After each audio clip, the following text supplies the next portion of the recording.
बहुत सारी अटकलें लग रही हैं कि डोनाल्ड ट्रंप कभी भी ईरान पर चढ़ाई कर सकते हैं।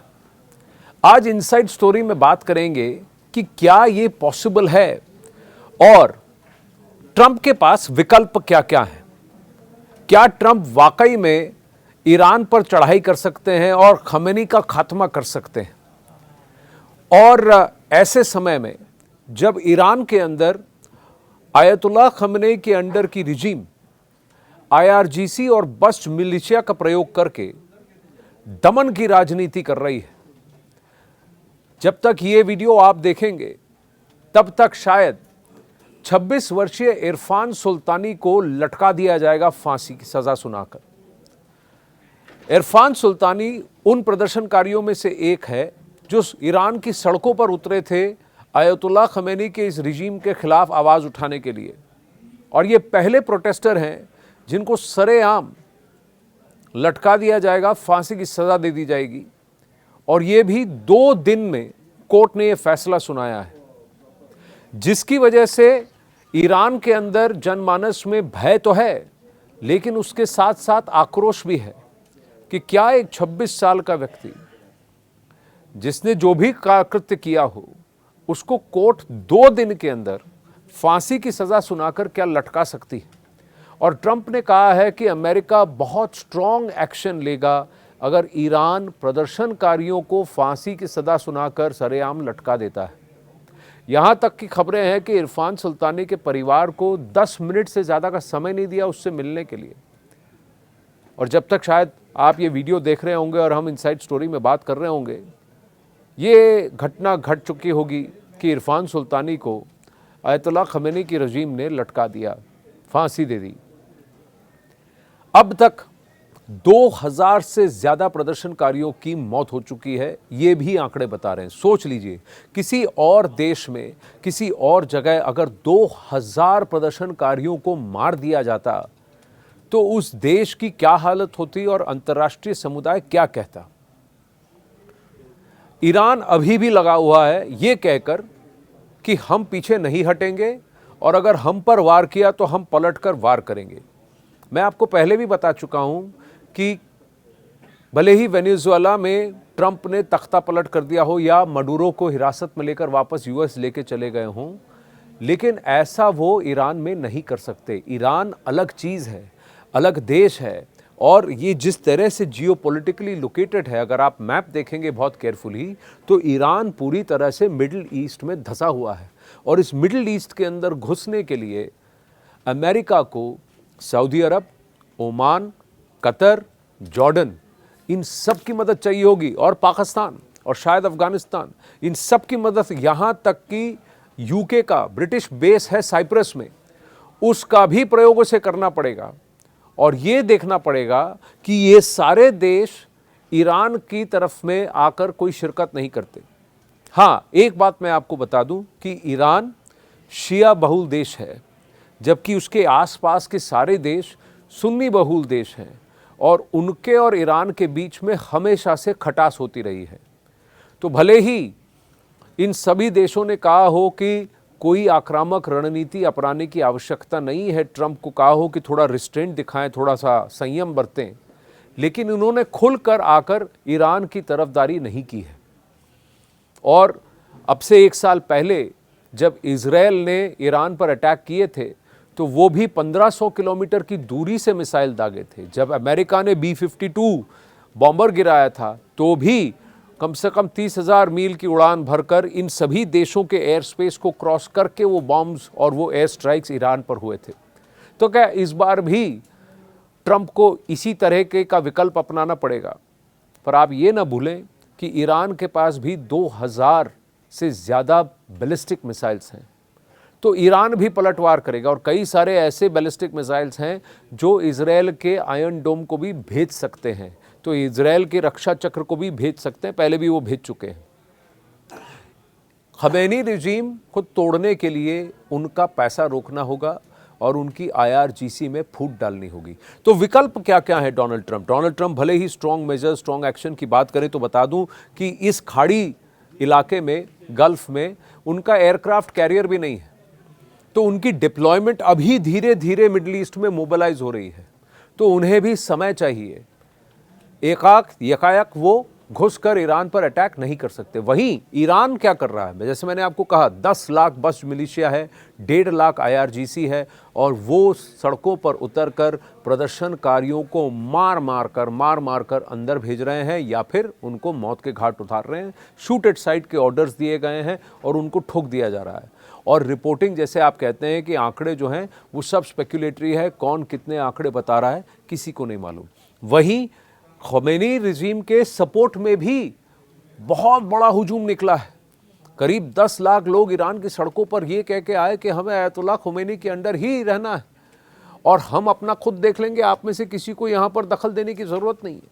तो ये बात कहने क्या, तो ये काउंटर मोबिलाइजेशन जिसको कहते हैं, ये भी ईरान में हो रहा है। और ईरान की सरकार कह रही है कि उनके पुलिस कर्मियों को, IRGC के गार्ड्स को जिंदा जला दिया गया है। तो ये कैसे हम बर्दाश्त कर लें। देखिए, दमन की राजनीति जो भी तानाशाह होता है वो अपनाता है, लेकिन अगर किसी का कंट्रोल सत्ता पर इतना भारी है कि उसका पूरा सिस्टम के अंदर ही एम्बेडेड है, तो उसको अप्रूव करना, उसको निकालना आसान नहीं है। और ट्रंप ऐसा करना क्यों चाहते हैं?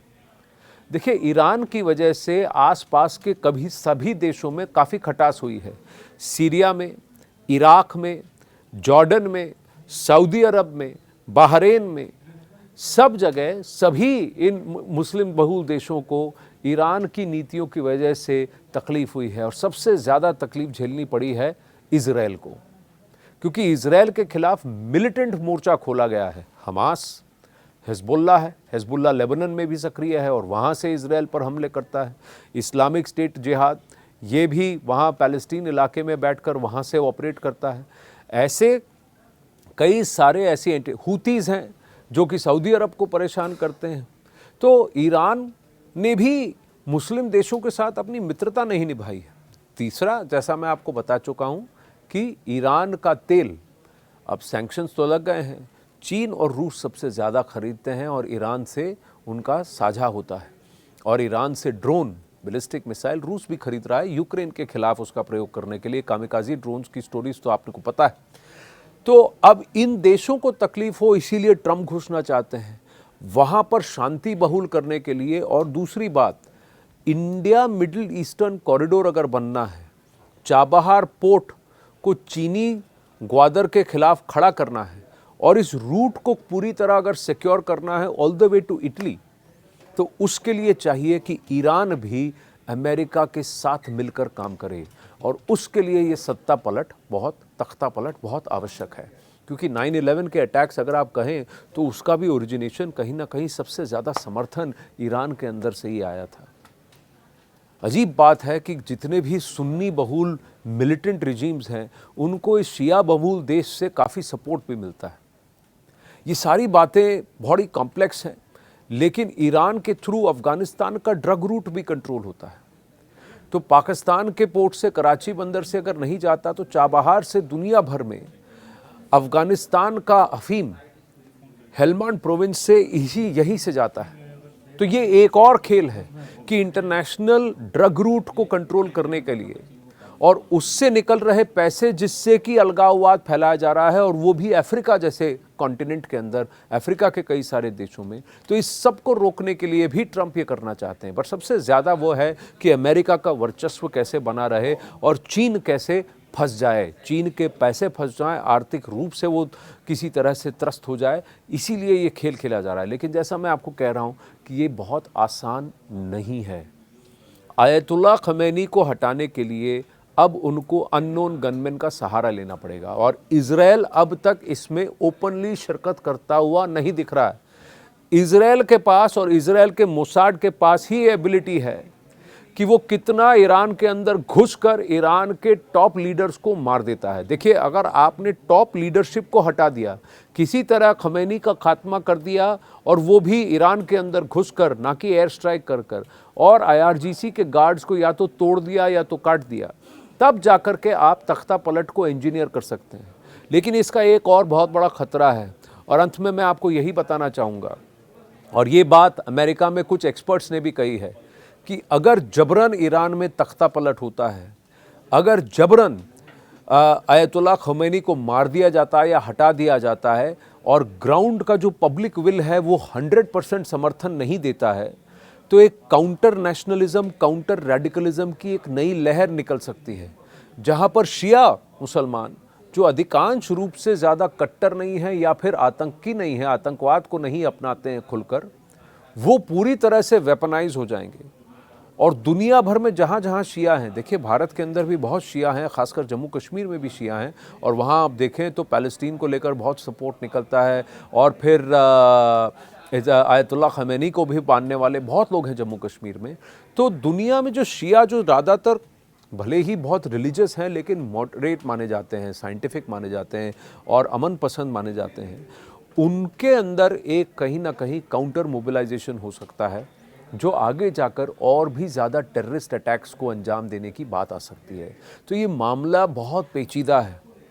अगर आपको शांति चाहिए तो युद्ध से ही शांति आती है, बलम अनुवर्ततो शांति, तो ये एक और बात सामने निकल के आती है कि बल का प्रयोग करना पड़ता है कि अगर शांति चाहिए, अगर आपको पीस चाहिए। तो इस चीज़ के लिए भी अगर ट्रंप ये काम कर रहे हैं तो उन्हें बड़ा संभल कर, माहौल बनाकर करना पड़ेगा। सऊदी अरब, कतर, ओमान, बहरीन, इन सबको शांत कराना पड़ेगा। तुर्की को कहना पड़ेगा कि वो पीछे हट जाए, और फिर जाकर के एक बड़ा मोबिलाइजेशन एक झटके में पूरा खमनेई रिजीम को ख़त्म करना पड़ेगा। क्योंकि अगर वो वार करें, स्ट्राइक्स करेंगे तो भी कहाँ, IRGC के हेडक्वार्टर, मिलिट्री बैरक्स और खमनेई के घर को छोड़कर बाकी अगला ईरान को तो वो अटैक नहीं कर सकते।